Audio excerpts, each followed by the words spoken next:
Miro Khan. Karachi से मुबैना तौर पर लापता होने वाले मीरो खान के रिहायशी नौजवान ज़ुबैर टूनियो के वरसा ने मीरो खान प्रेस क्लब के सामने एहतजाज किया। एहतजाज में नौजवान के वालिद मोहम्मद बशीर टूनियो और भाई अली दोस्त टूनियो ने शिरकत की।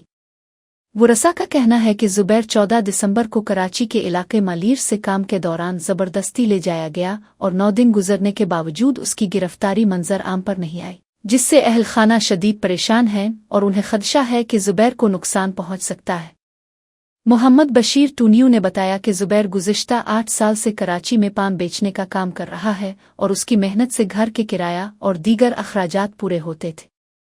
उनके अचानक लापता होने के बाद ख़ानदान गुर्बत और शदीद परेशानी का शिकार हो गया है।